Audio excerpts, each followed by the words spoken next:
ETF index mutual funds నేర్చుకుని stock మార్కెట్లో రాణించాలనుకుంటున్నారా? వెంటనే ఈ నెంబర్కి కాల్ చేయండి. నమస్తే రమ్మగారు. నమస్తే చేయ. మంచి చందమామ కథ ఒకటి చెప్పండి. చెప్దాం. పూర్వం కౌశాంబి నగరంలో ధర్మగుప్తుడనే ఒక ఆయన, విద్యుల్లేఖ అని ఆయన భార్య ఉండేవాళ్ళు. వీళ్ళు వైశ్యులట. వ్యాపారంలో బాగా దెబ్బతినేశారు. సంతానం పుట్టిపోయింది, పిల్లలు కలగల, మళ్ళీ పిల్లలు పుట్టినా పోయారు. వ్యాపారం దెబ్బతిన్నది, ఓడలు ఎక్కడో మునిగిపోయినాయి. ఏ ప్రయత్నం చేసినా పోతూ ఉందట, ఎప్పుడు పోవటమే. పిసికిపోయారట వాళ్ళు. ఉన్న కొద్దిపాటి ఇల్లు వాకిలి ఆస్తి పాస్తి దానం చేసేసారట. ఈ దాన ఫలితంతోటైనా మంచి పుటకొస్తుంది, మన ఇద్దరం కలిసి చనిపోదాం అనుకున్నారు. అనుకుని ఒక చెరువు గట్టు మీద చితి పేర్చుకున్నారట. చితి పేర్చుకుని భార్యాభర్త చితెక్కిపోదాం అనుకున్నారు. అయితే ఏమైంది, చెరువు గట్టు మీద ఉన్నారు కాదు, అక్కడ ఒక చెట్టు మీద హంసలు కూర్చుని ఉన్నాయట రెండు. అవి ఈ మనుషుల కదలికని గమనించి వీళ్ళు వచ్చి కర్రలు తేవటం అన్నీ పేర్చడం వీళ్ళకేసే చూస్తున్నాయట. తమనే చూస్తున్న ఆ రెండు హంసల్ని చూస్తూ ఈ విద్యుల్లేఖ, ఈ ధర్మగుప్తుడు అని ఆయన ఇద్దరు చితెక్కి పోయారు. అయితే ఈ మరణ సమయంలో ఆ హంసల వైపు చూస్తుంటే కలిగిన సంతోషం వల్ల వాటికేసే చూస్తూ ఈ కాలిన బాధలు తెలియకుండా మరణించారు. కానీ హంసల వైపు చూస్తూ మరణించడం వల్ల హంసలుగా పుట్టారట వాళ్ళు. ఇద్దరు కలిసే పుట్టారు, ఒక చోటే పుట్టారు. ఒక హంస ఆడహంస ఇవి కలిసే ఉండేవి. అయితే ఇవి ఎక్కడ పుట్టాయి, ఏ చెరువులో అయితే చనిపోయారో ఆ చెరువులోనే ఒక జంట హంసలుగా జన్మించాయి. రెండు వేరు హంసలకి పుట్టినా కూడా ఇవి రెండు చిన్నప్పటి నుంచి కలిసి ఉండేవి. వర్షాకాలం వచ్చిందట. మామూలుగా వానాకాలం రాగానే హంసలు చెరువు వదిలేసి చెట్టు ఎక్కుతాయి. అక్కడ ఒక ఖర్జూరపు చెట్టు ఉందట. ఆ చెట్టు మీద కాపురం పెట్టుకున్నాయి. హంస, హంసిని రెండు. హంసిని పేరు చూసావా ఎంత బాగుందో, హంసిని అమ్మవారి పేరు, లలితా సహస్రనామాల్లో ఉంటుంది.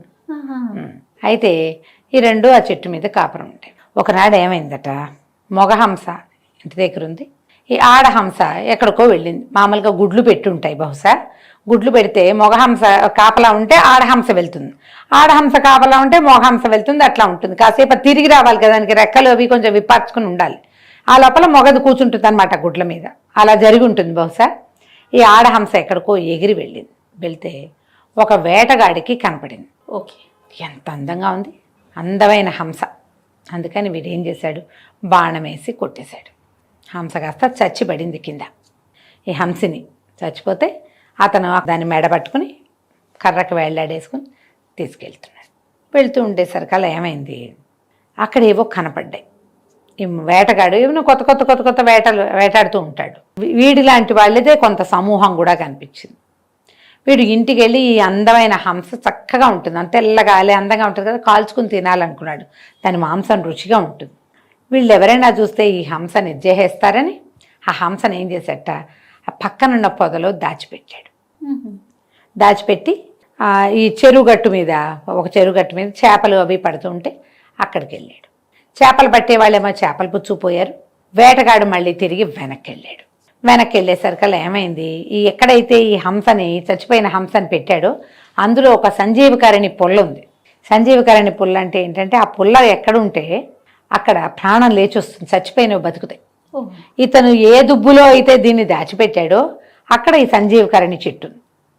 అది ఎండు పుల్ల ఉంటేనే ప్రాణం లేచి వచ్చేస్తుంది, బతికేస్తాయి, దెబ్బలు మాయమైపోతాయి.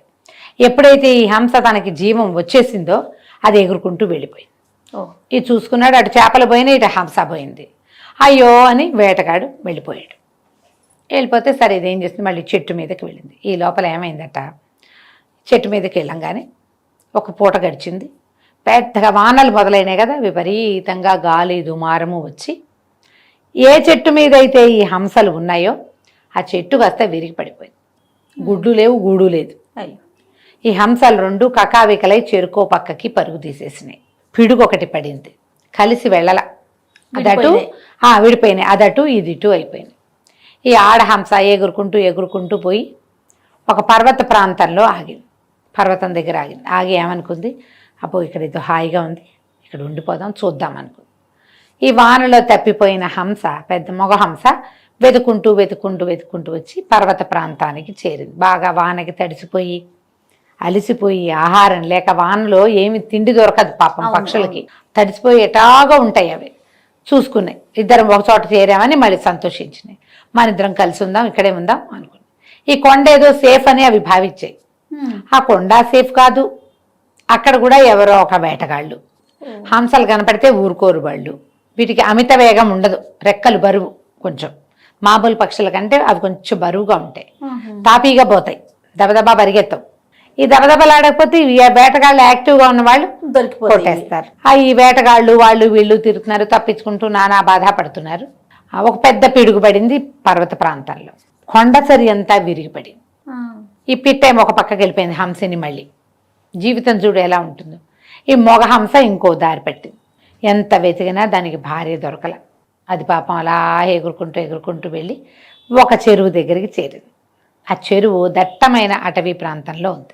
చెట్లున్నా కూడా ఆ సరోవరంలో ఏమీ హంసలకు ఇబ్బంది లేదు. అక్కడికి వెళ్ళి అది చాలా దుఃఖంతో కూర్చుంటే అందులో కొన్ని హంసలు ఉన్నాయి. అందరు అడిగారు, బాబు ఎవరినైనా నువ్వు ఏమిటి, ఎక్కడి నుంచి వచ్చావు, ఒంటరిగా ఉన్నావేమిటి? ముదురు హంస ఒంటరిగా ఉండదు కదా, భార్య చనిపోయిందా ఏంటంటే ఏమైందో తెలీదు, ఇప్పటికి 3-4 ప్రమాదాలు తప్పించుకున్నాం, మేము ఎక్కడికి వెళ్ళినా దాక్కున్న చోటకి దయ్యం వచ్చినట్టు ప్రమాదాలే వస్తున్నాయి, ఆమె ఏమైందో నాకు తెలీదు అని ఇట్లా దుఃఖంగా ఉంది.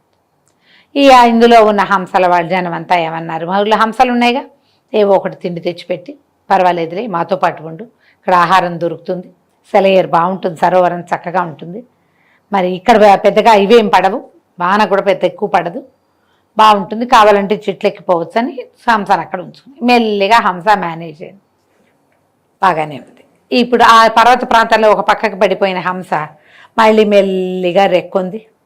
నిదానంగా కొంచెం వానలు తగ్గాక ఆరోగ్యం కుదుటపడింది. ఆహారం తీసుకోవటం మొదలుపెట్టింది. భర్త ఎక్కడున్నాడా అని వెతకడం మొదలుపెట్టింది. ఇక వెతికింది వెతికింది వెతికింది, ఎంత వెతికినా దానికి దొరకల. అయితే మధ్య మధ్యలో కనపడిన కొన్ని రకాల బెగురు పక్షులు అవి కనపడతాయి కదా, ఆ పక్షులు ఏమన్నాయంటే, అడవి మధ్యలో ఒక సరోవరం ఉంది, అక్కడ మీ జాతి కొంతమంది ఉన్నాయి, మీ భర్త పోయి అక్కడ ఏమైనా కలిశాడేమో వెతుక్కోమని. సరే, ఆ అడవిని వెతుక్కుంటూ బయలుదేరింది. వీళ్ళు ఇక్కడ చేరాడు కదా ఈ మొగహంస, ఇక్కడ ఒక కొత్త ప్రాబ్లం వచ్చింది. ఆ ప్రాంతంలో వేటాడడానికి వచ్చిన ఒక రాజుగారితో పాటు వచ్చిన కొంతమంది వేటగాళ్ళు ఈ చెరువులో బోల్డ్ అని హంసలు ఉన్నాయి, హంసల మాంసం రుచిగా ఉంటుంది, డక్కు వాతు మాంసం రుచిగా ఉంటుందంటారు. దానిలో పెద్ద జాతి కదా ఇవి. వాళ్ళు ఏం చేశారు, చెరువు పక్కనే ఒక సన్నటి వల అల్లేసి వెళ్ళిపోయారు. ఇది ఆకుపచ్చ మొక్కల్లో ఆ వల కలిసిపోయింది. ఈ మొత్తం హంసలన్నీ చెరువులో నుంచి బయటకు వచ్చి చక్కగా వలలో ఇరుక్కున్నాయి. మొత్తం హంసలన్నీ వలలోనే ఉన్నాయి. వీళ్ళు వలలో ఇవాళ పొద్దున చిక్కుకుంటే సాయంత్రానికి ఈ హంసిని అక్కడికి వచ్చింది. వచ్చి చూస్తే దానికి ఏం కనపడింది, చెట్టు మీద నుంచి చూస్తే హంసలన్నీ ఓ చోట కుప్పగా ఉన్నాయి కనిపించినాయి. దానికి అర్థం కాల, మామూలుగా ఎట్టా ఉంటాయి అట్లా పరిచినట్టు ఉండాలి కదా, ఒకే చోట ఇట్లా కుప్పగా ఉన్నాయి ఏమిటి. దగ్గరకు వచ్చింది, చూస్తే ఆ మధ్యలో తన మొగ హంస తన భర్త కనపడింది. గట్టిగా అరిచి కేకలు పెట్టింది, ఇక్కడ ఉన్నావా, వస్తున్నా అనేసరికల్ ఆ మొగ హంస కళ్ళని నిలుగారుస్తూ, వద్దు వద్దు రాబోక, ఇదేదో వల, మేమందరం ఇందులో చిక్కడిపోయాం, నువ్వు కూడా ఇందులో ఇరుక్కుంటావు అంటే ఆడహంస వల ఏడ్చింది. ఎన్నాళ్ళ నుంచి వెతుకుతున్నాను, నువ్వు ఇప్పుడు కనపడ్డావు, ఆ పోయేదేదో నీతో పాటు నేను కూడా పోతా, ఆల్రెడీ 2 సార్లు చచ్చే బతుకుతా, ఏం పర్వాలేదు, నీతో పాటే ఉంటా, వచ్చేస్తానంటే మొగహంస ఏమైనా సరే నువ్వు రావద్దు, ఎక్కడో చోట నువ్వు బతికుంటే చాలు, రావద్దన్నది. అయితే ఈ హంస ఏం చేసింది, ఏడ్చుకుంటూ ఆ చెట్టు ఈ చెట్టు ఎగురుతోంది, చూస్తోంది, ఏం చేయాలో తెలియలే. అయితే ఏమైంది, ఈ వల ఎక్కడుందో అది ఒక చెట్టు కింద ఉంది. అంటే ఇప్పుడు ఈ సరోవరం చుట్టూతో చెట్లు ఉన్నాయి కాదు, ఒక పెద్ద చెట్టు కింద పెట్టాడనమాట వాడు ఈ వల, వేటగాడు. ఆ చెట్టు మీద ఒక కోతి కూర్చున్నది, మంచి ముదురు బలమైన కోతి. ఇది అటు ఇటు ఆ చెట్టు మీదకి ఈ చెట్టు మీదకి ఎగిరి ఒక్క ఎగురెగిరి ఆ పేలు కుట్టుకుంటున్న కోతి కంట్లో పొడిచింది. పొడిచేసరికల్లా కోతి హడిలిపోయి, మామూలుగా కోతులు పట్టు వదిలేయవు, కంట్లో ఏదైనా గుచ్చుకుంటే ఇట్లా అంటాయి కదా, ఆ చెట్టును పట్టకుండా దాని చేతులు వదిలేసినాయి, అది భేల్మని వెళ్ళి ఆ వల మీద పడింది. కోతికి వేళ్ళని ఇట్లా పొడుగ్గా ఉంటాయి చూడు, పీచులుగా ఉంటాయి, అది అడ్డదిడ్డంగా ఇరుక్కుపోయింది ఆ వల మీద. కోతి పైనుంచి హంస చూస్తూనే ఉంది. ఈ కింద ఇరుక్కుపోయిన హంసలన్నీ లబో దిబో కేకర్ బేకరమని అరిచినాయి. ఆ పడిన కోతి ఇక అటు కదిలి ఇటు కదిలి, కోతి అంటే ఎంత బలంగా ఉంటుంది, పక్షులు పీకలేవు. అది పళ్ళతోటి గోళ్లతోటి కాళ్ళతోటి అడ్డదిడ్డంగా చించేసింది ఆ వలని. అదేంటి ఇట్లా పరిచిపెట్టాడు, పీకేసింది. అది పీకేసారు కాదు, దాని కింద నుంచి మొత్తం పక్షులన్నీ బయటకు వచ్చేసారు. ఆ వల ఎప్పుడైతే వచ్చేసిందో ఈ కింద పైన మొత్తం హంసలన్నీ పరిగెత్తుకుంటూ నీటిలోకి వెళ్ళిపోయినాయి. ఇక ఇప్పట్లో పైకి రాకూడదు, వాన వచ్చినా సరే నీటిలోనే ఉండాలి.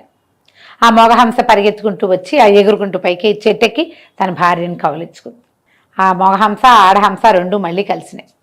ఆ చెరువులో ఉన్న హంసలనే, బాబు నీవు ఎక్కడ వాడివో బంగారు కొండవి, నువ్వు వచ్చావు కాబట్టి మీ ఆవిడ వచ్చింది, అది వచ్చింది కాబట్టి ఈ కోతిని కొట్టింది, లేకపోతే దొరికేవాళ్ళం అందరం ఒక్క దెబ్బకి చచ్చిపోయేవాళ్ళం. ముందంతా నువ్వు రావటం మాకు మంచిది కాదేమోనని మేము అనుకున్నాము, కానీ నువ్వు రావటం వల్ల ఇవాళ మేము బతికాము. నువ్వు ఉన్నా లేకపోయినా వాళ్ళొచ్చేది ఖచ్చితంగా. నువ్వు మాకు చెడ్డ శకునానివి కాదు, నువ్వు రావటమే మంచిదైంది. నీ భార్యకి ఈ తెలివితేటలు ఉన్నాయి కాబట్టి, ఎందుకంటే ఇప్పటికి ఎన్నిసార్లు అయినా మళ్ళీ కలుసుకుంటున్నారు వాళ్ళు. తర్వాత ఎంతో కాలం ఆ సరోవరం దగ్గరే ఉండి గుడ్లు పెట్టి సంసారాన్ని వృద్ధి చేసుకుని హంసలుగా మరణించి ఇతరులకి సహాయం చేసిన కారణం చేత ఒక సంపన్న గృహంలో భార్యాభర్తలుగా మళ్ళీ పుట్టారు వీళ్ళు. కష్టాలు చూడండి, ఎవరికైనా వస్తాయి కదమ్మా, అది మనుషులకి రావా ఇవి? ఖచ్చితంగా. మనం ఇలాగే నానా తంటాలు పడుతున్న వాళ్ళని చూడం, మనం 100% సహాయం చేసే గుణము, ఒకరితో ఒకరు కలిసి ఉండాలనే లక్షణము పోగొట్టుకోకుండా ఉంటే చివరికి మంచిదే జరుగుతుంది. ఈ కథలన్నీ అందుకే చెప్తారు. చాలా చాలా బాగుంది కదా. నమస్తే జయ.